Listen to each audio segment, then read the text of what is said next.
guys! This is Japoy again and welcome back to my channel. We are here at the Sterling Pruitt Activity Center here in Beaumont and we're having a Filipino Unity Basketball Tournament here in Southeast Texas. I'm so excited to show you all the happenings here. Welcome to Cultura Chronicles.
Left mark. Okay, score 18-16.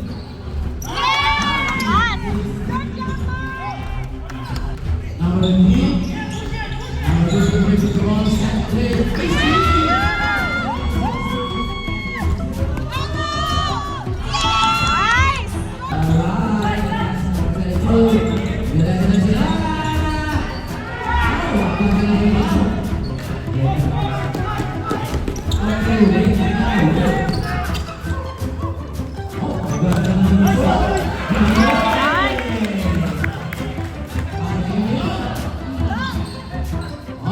Easy basket.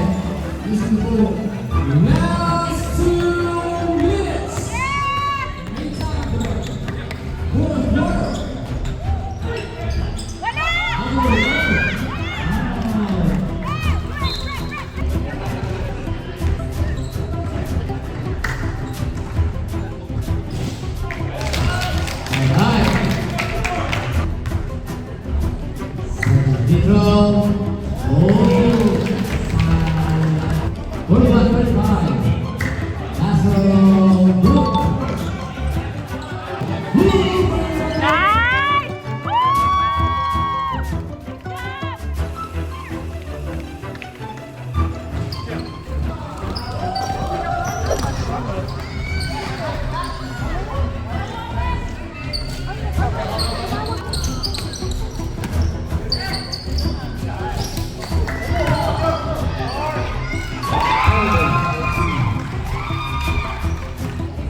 Kaya nga.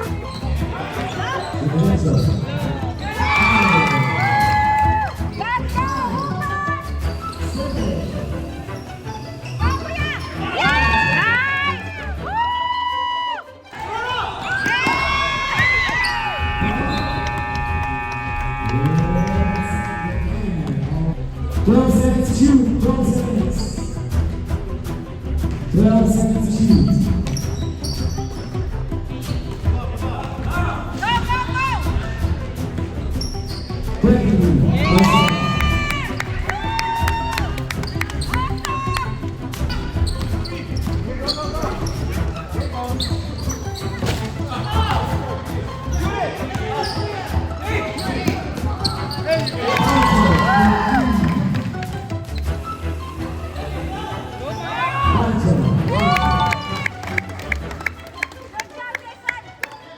So guys, so nandito tayo ngayon sa Sterling Pruitt Activity Center and we have Rolf Lobramonte, the player of the game of the two games. So, ang preparation ko lang po for this game is naglilift po ako every night after school, and then I hoop every Tuesday and Thursday, and then off my off day I do like some lifting. So ano ngayon masasabi mo sa mga aspiring players na katulad mo? Alam mo, batang-bata pa pero ito ay for age 18 years old and above. So, para sa mga aspiring youth basketball players tulad ko, just continue grinding. Alam niyo dapat na may maraming mas magaling pa sa inyo sa outside, pero just believe in yourself at ang kalaban niyo lang ay ang sarili. Lahat ito ay all Filipino game. Ano masasabi mo na merong ganitong klaseng event na makikita natin dito sa hindi natin bansa, sa ibang bansa? Karoon ng ganito sa hindi natin bansa is like a great opportunity for us hoopers at this basketball tournament na unite ng PABT na mga aspiring Filipino hoopers dito sa US. Thank you so much. Congratulations.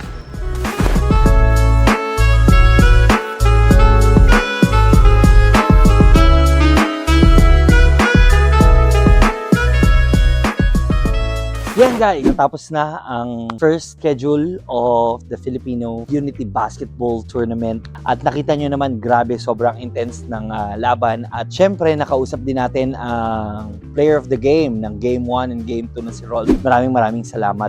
Pinaunlakan mo ako na interviewin ka at syempre I'll take this opportunity to thank all the Filipino who supported the PABT Unity Basketball Tournament. Our championship and the final games are on September 28. So, please be there at suportahan ninyo ang mga paborito ninyong mga teams. At para naman sa mga nanonood lang ngayon, kung nasaan man kayo, please don't forget to like, share, and hit the notification bell para lagi kayong updated dito sa aking channel. So, hanggang sa muli at maraming salamat sa inyong lahat.